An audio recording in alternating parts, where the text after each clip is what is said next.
Bismillahirrahmanirrahim. Adabul muta'alimi. Nerangake tata kramane belajar. Lil muta'allimi. Iku tetep keduwe wong kang ngaji. Adabun utawi pira-pira adab. Fi nafsihi ing dalam awake muta'alim. Wa adabun lan tata krama ma'a ustadzihi ing dalam sertane gurune muta'alim. Wa adabun lan tata krama ma'a ikhwanihi ing dalam sertane koncone muta'alim. Jadi pelajaran kali ini kita membahas tentang masalah etikanya seorang murid. Jadi seorang murid pelajar itu mempunyai tata krama, mempunyai etika. Jadi ini wajib, harus sebagai seorang murid harus ngelakoni niki. Lil muta'alimi adabun fi nafsihi wa adabun ma'a ustadzihi wa adabun ma'a ikhwanihi. Jadi seorang murid ada 3 etika. Sing pertama duwe adab etika terhadap dirinya sendiri. Sing kedua duwe etika, duwe adab terhadap gurunya. Dan yang ketiga adalah mempunyai adab, mempunyai etika terhadap temannya, sesama teman. Jadi 3-tiganya ini harus dipenuhi semua. Nggak boleh kok tidak memenuhi. Ini penting banget untuk menuju suksesnya ilmune sampean semua. Iso manfaat atau tidak bermanfaatnya sebuah ilmu itu tergantung dari kita sendiri. Awake dhewe sing menentukan awake dhewe. Awake dhewe kan duwe 3 ini, adab nyanggone diri sendiri, adab kepada guru, adab kepada sesama teman. Selesai. Ilmumu tidak akan bermanfaat. Man aradad dunya fa alaihi bil ilmi wa man aradal akhirata fa alaihi bil ilmi wa man aradahuma fa alaihi bil ilmi. Barang siapa ingin menghendaki hidup bahagia di dunia, maka harus dengan ilmu. Pengen bahagia di akhirat, maka harus dengan ilmu. Pengen bahagia dua-duanya, maka harus dengan ilmu. Nah, ilmu yang bagaimana? Ilmu yang bermanfaat. Ini rumusnya ini. Makanya dia ndonga, ya Allah, berilah saya ilmu yang bermanfaat. Ini kuwi. Kalau sana aneh zaman jaluk sugih jalanu keri niku. Ilmumu sudah bermanfaat, sugih dhewe sampean. Masa belajar itu ndungone sederhana, ya Allah berilah saya ilmu yang bermanfaat. Ya Allah berilah saya ilmu yang bermanfaat. Hanya itu wis, itu selesai wis, lengkap misalnya. Napa mereka? Man aradad dunya fa alaihi bil ilmi wa man aradal akhirata fa alaihi bil ilmi niku. Bon lanjutnya. Amma adabu fi nafsihi. Anapun utawi adabe muta'alim ing dalem awak dhewene muta'alim.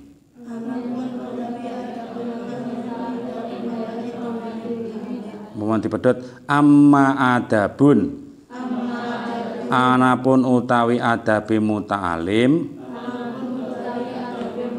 fi nafsihi ing dalem awak dhewene muta'alim iku fakasiratun mongko akeh.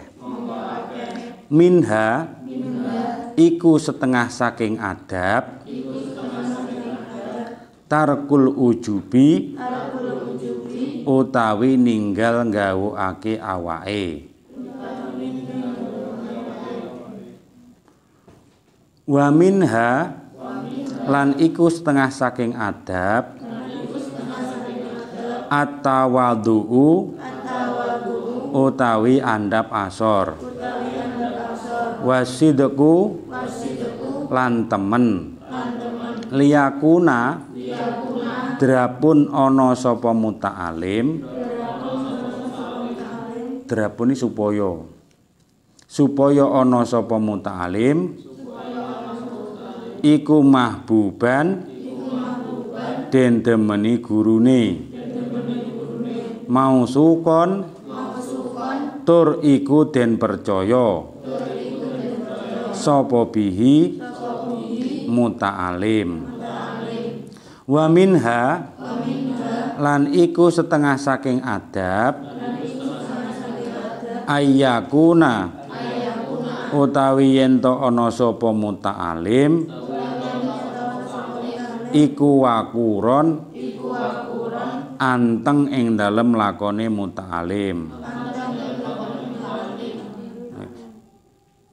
Iku wakuron anteng fi misyatihi ing dalem lakone muta'alim.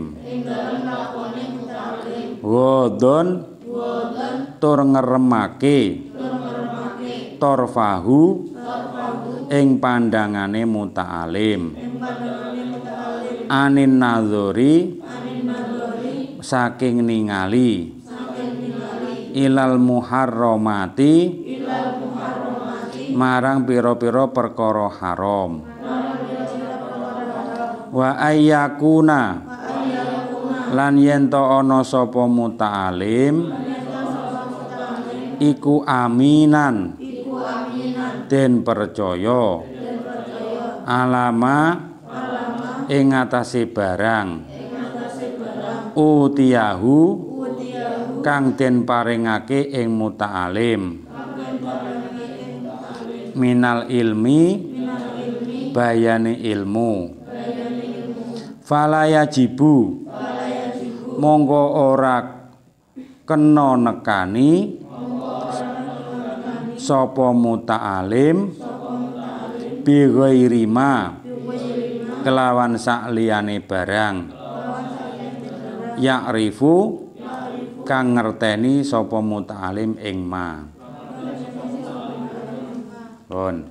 Sekarang adab atau etikanya seorang murid terhadap dirinya sendiri. Tiga napa mang? Terhadap dirinya sendiri, terhadap gurunya dan terhadap teman. Sekarang amma adabun fi nafsihi fakatsiratun. Sekarang etikanya seorang murid terhadap dirinya sendiri bagaimana?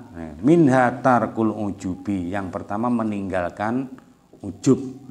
Ujub itu merasa semuanya itu berasal dari dirinya sendiri. Merasa kita itu hebat, kita itu mampu karena kita sendiri. Ini namanya ujub. Semua berasal dari dirinya sendiri. Padahal semua manusia itu mesti ada yang membantu, gitu. Ana sing wangi. Sampeyan ngerti krana diwarai karo kancane utawa karo gurune. Manjen bijiku apik ya aku sinau. Memang aku cah pinter ya. Memang aku yo ngene. Lah itu namanya ujub. Memang aku hebat kok. Nah, itu namanya ujub. Enggak boleh. Awake dhewe ndek perasaan semacam itu enggak boleh. Karena apa? Bagaimanapun juga kita ini hidup mesti perlu bantuan orang lain. Sampeyan iso maca, iso membaca niku sapa sing marai? Gurumu. Meskipun kemudian membacamu lancar krana sinau dhewe. Toh itu pun krana petunjuk dari Allah Subhanahu wa taala. Enggak ada semua berasal dari diri kita sendiri, itu enggak ada. Mesti ada campur tangan yang lain. Wa minha at-tawaddu'u wasidqu. Sebagian lagi etika seorang murid terhadap dirinya sendiri, dia harus tawadhu. Tawadhu ini apa? Andap asor. Duwe tata krama, duwe andap asor. Andap asor apa? Merasa dirinya itu rendah. Rumangsane lah awake dhewe itu memang benar-benar kita itu memang benar-benar belum bisa. Ojo rumangsa pinter. Kita semuanya harus merasa belum bisa. Karena belum bisa sehingga kita belajar. Masih sampean sok wis gedhe dadi profesor ritek. Ojo sampai merasa aku lho hebat, saya itu profesor, itu nggak bisa, nggak boleh. Karena logikanya apa? Di atas langit pasti ada langit. Maksudnya piye? Meskipun awake dhewe pinter kaya apa, sak ndure dhewe jek akeh wong sing luwih pinter. Nah, kalau kita merasa tawadhu, rumangsa belum bisa sehingga ada semangat untuk belajar. Ojo rumangsa sisa aku wis paham aku. Nah, itu sombong namanya. Lek sampean ini sombong. Sekolah gak gelem sinau, sampean sekolah gak gelem belajar, itu namanya sombong. Karena merasa dirinya sudah bisa. Musa wae ujian ngerepek. Elah. Musa wae ujian gawe RPA, nurun koncone tolah-toleh. Dibedheki bae gak iso tenang. Kon sinau emo. Ini lho. Makanya awake nggak boleh merasa pinter. Pasti awake iki memang belum bisa, sehingga kita harus menggali terus, belajar terus. Ben dadi wong pinter. Ben dadi wong sing hebat. Karena ilmu itu nggak ada habisnya. Dan belajar itu nggak ada habisnya. Minal mahdi ilal lahdi. Mulai dari bandulan cik digendong ibu ingin kae. Terus sudah belajar sampai di kuburannya apa? Ditalkin kae. Kan cik belajar itu namanya. Ditalkin sapa pangeranmu, sapa nabimu, ditalkin. Itu namanya juga belajar. Itu enggak ada habisnya. Oh, aku tuwek isin aku belajar. Enggak ada, enggak boleh. Zaman masa wis tuwek belajar ngaji, enggak apa-apa. Enggak ada istilah tuwek enom. Makanya kalau kelasmu sing gedhe umure wis akeh dimone sing cilik mergo beda-beda usia enggak apa-apa. Mergo kelasnya kemampuannya berbeda-beda. Mau jilid niku lho. Jilid qiraat niku lho. Gitu, sesuaikan kemampuan. Enggak usah isin, memang cik belajar. Memang aku belajarku wis tuwek berarti belajar abi. Teman pernah dengar ceritane niku. Ibnu Hajar Al-Asqalani. Pernah dengar? Disebut Ibnu Hajar ini apa? Krono julukan anake watu. Lha kok bisa, Pak? Watu anak wong. Ketika dia mondok dengan waktu yang sangat lama pada waktu itu, kemudian panggah budu terus, panggah gak bisa terus. Akhirnya jenuh, saking jenuhnya boyong dari pondok. Kemudian cara sakniki kan wis ramai perkotaan, zaman biyen mungkin cek hutan. Kemudian saking kesele leren ning nggone watu. Di sampingnya ada banyu air sing netesi batu tes. Lama di sawangan bolongan kerowak toh. Batu yang ketetesan air itu loh. Saking lamanya ditetesi itu kerowok. Air batunya kerowak, legok. Kemudian hidayah beliau itu muncul, diberi hidayah oleh Gusti Allah. Lah iya toh. Watu sing atose kayak gini aja ketetesan air bisa lobang, bisa berlobang. Saking seringnya ditetesi air yang benda cair. Benda cair melawan benda padat itu masih menang benda cair. Saking seringnya ditetesi terus tes kerowok. Akhirnya berarti lah otak ya. Otak ini kalau diisi sinau terus lah yo susah lah yo iso toh. Akhirnya dengan begitu Ibnu Hajar balik lagi ke pondok. Waktu itu usianya sudah 40 tahun. Umur 40 tahun cik lagi belajar ngawiti dari awal lagi. Jadi sampai usiamu piro? Masih berapa usiamu? Nah, dari usia 40 tahun belajar. Pada usia 40 tahun cara orang mulai belajar yo rasa-rasane pol toh. Usia segitu kok dikon belajar lali batak belajar ngaji dari awal lagi. Lebih berat banget toh. Makanya, tapi semangat beliau karena diberi hidayah oleh Gusti Allah karena watu yang ditetesi, batu yang ditetesi air batunya menjadi legok, krowak niku tadi, sehingga menjadikan beliau semangat untuk belajarnya tinggi, sehingga hidayah dari Allah itu muncul sampai beliau termasuk orang yang hafal ribuan hadis. Bahkan beliau mensyarahi kitab Sahih Bukhari. Kitab Sahih Bukhari, kitab 4 jilid tebalnya itu dikasih penjelasan di bawahnya, disarahi, diberi penjelasan lagi, maksudnya hadis gini dijelaskan. Berarti kalau memberi penjelasan orangnya paham apa enggak? Paham, hafal ribuan hadis. Termasuk yang nulis kitab Bulughul Maram itu, hadis Bulughul Maram itu Ibnu Hajar Al Asqalani, dapat julukan itu. Lah awake dhewe yang masih muda, sampean-sampean semua itu masih muda, berarti semangat belajarmu masih, jenjangnya masih panjang banget. Dawa pol cara Jawane, sangat panjang. Makanya jangan sia-siakan. Makanya kembali ke pelajaran wa minha at-tawaddu'u. Tawaddu' niku sopan, supaya niki liyakuna mahbuban mausukon bihi, supaya kita disayangi oleh guru kita. Coba ada murid yang pencilaan disenangi guru, ada enggak? Ada enggak? Murid sing poenan pencilaan jungkir balik ning nggone kelas rame kedobrakan disenangi guru apa enggak? Enggak bakalan disenangi guru. Tapi kalau kita tawadhu, diterangni mendengarkan keterangan-keterangan yang perlu ditulis, sehingga misalkan kita itu kalau kekuatan kita itu dobit apa kemarin? Dobit kitabi.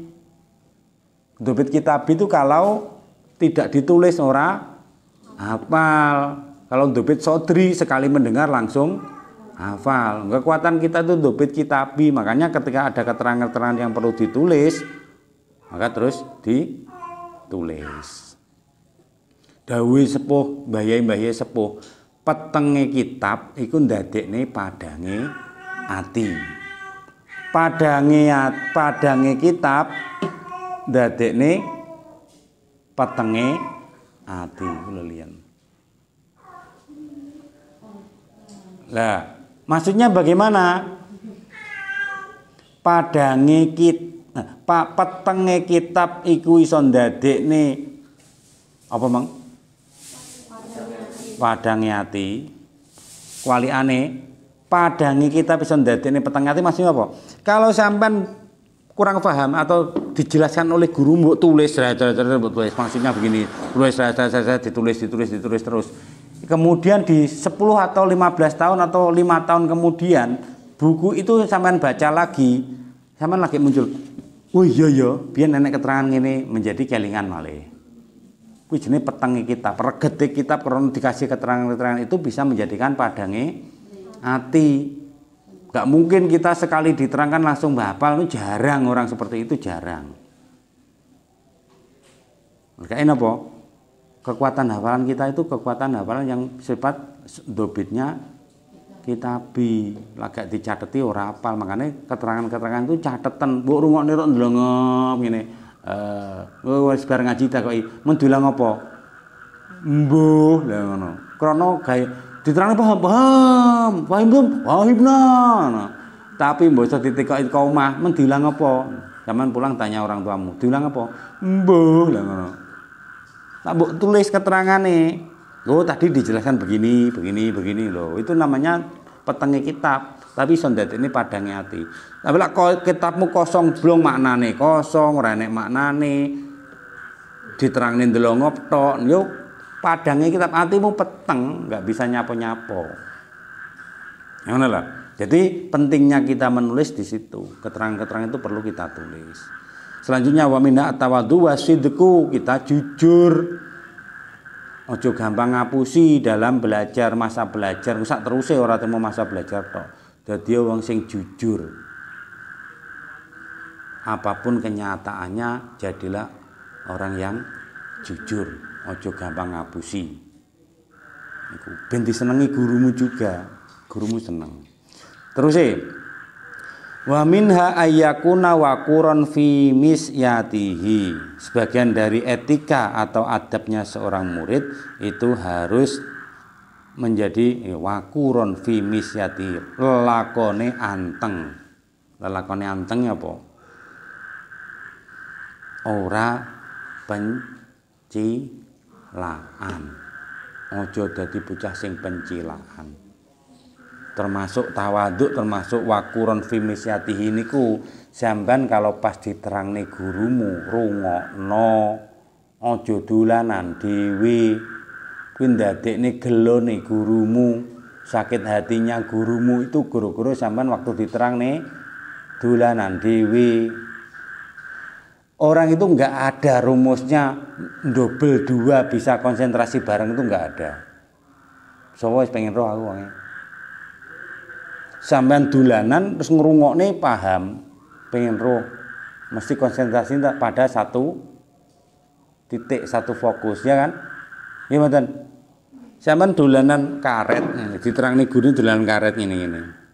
Pikiranmu ning karet, ora ning pelajaran, ditanya dipanggil namanya. Hei, kaget ngono. Mengapa terangnya napa meng?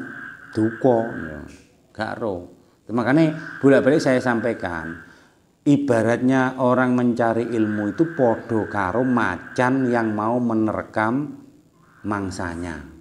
Atau kucing arepe nangkap tikus, mesti konsentrasinya sangat tinggi. Tahu tumun zaman kucing arep nangkap tikus terus tolah-toleh kucingnya. Ini nih, terus yo tikusnya melayu.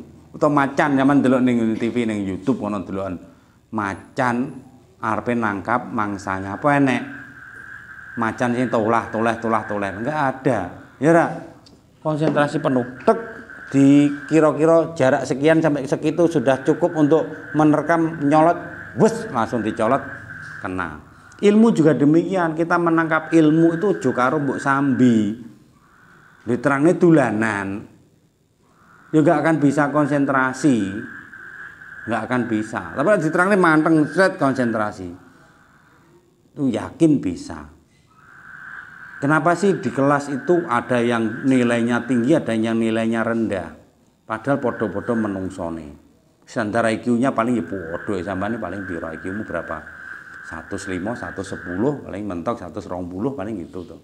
Dulu 120, ada yang 130 itu kena dihitung berapa orang? 140 pemanen. Standar Indonesia 100 sampai 120 lah. Segitu standar Indonesia. Lesson sama.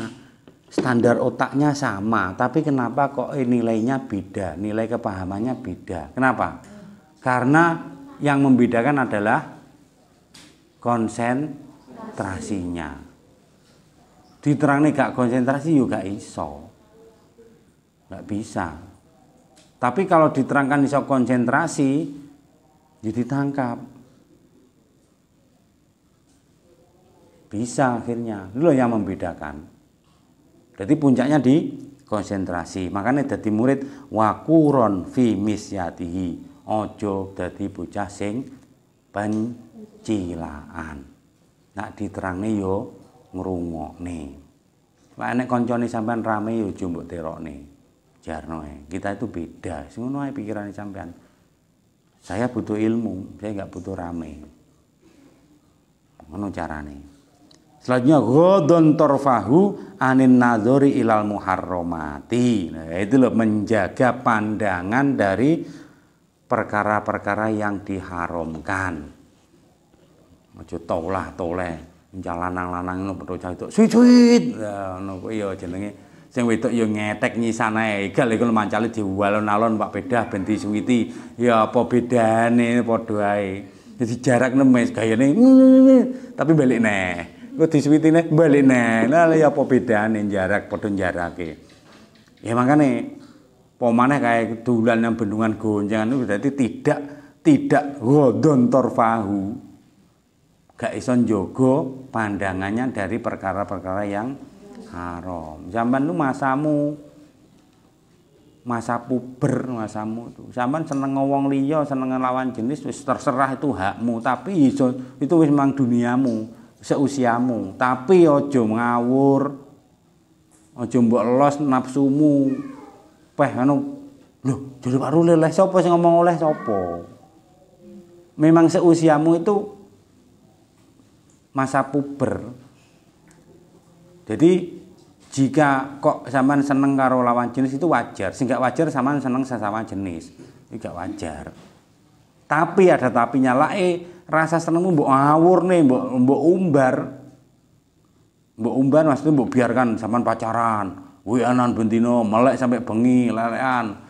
Timo balas-balasan nyapa? Gak nyapa. Lha nyapa? Nah. Lha chattingan kalimatnya 2 3 kalimat lagi ngapa? Turu. Lha sampean apa? Nah. Ya wis pelakune dolan guyu dhewe.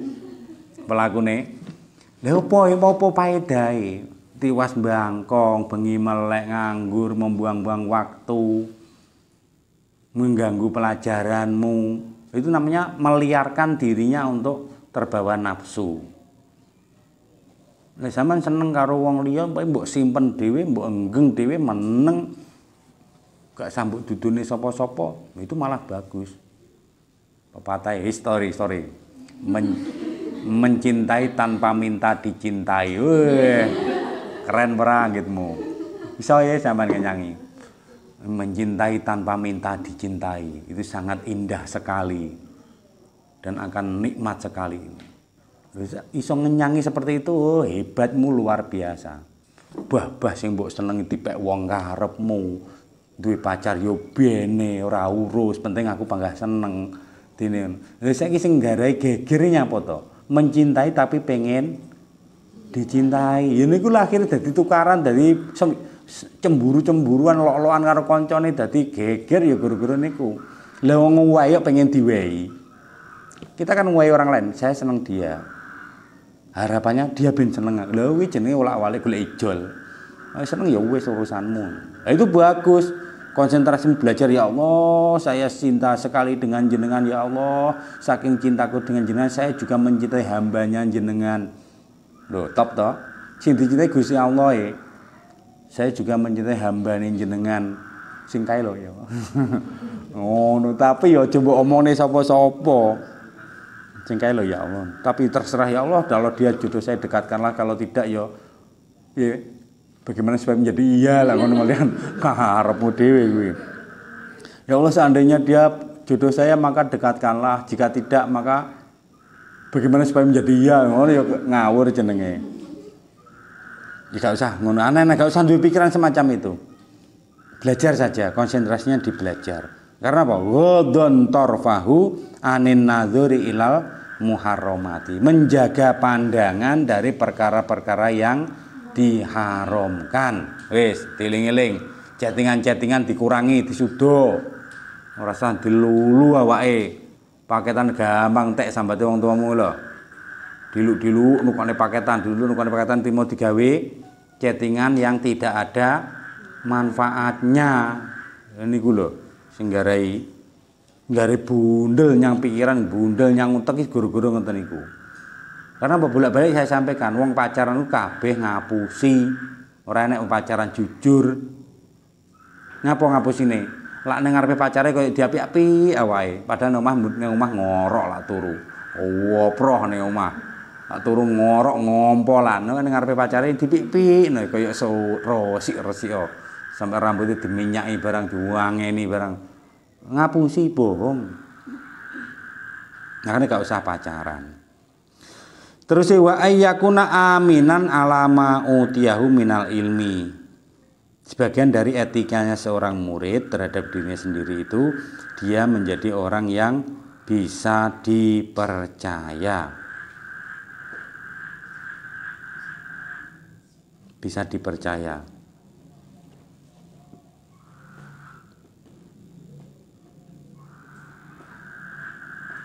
Fala yajibu bi ghairi ma ya'rifu, maka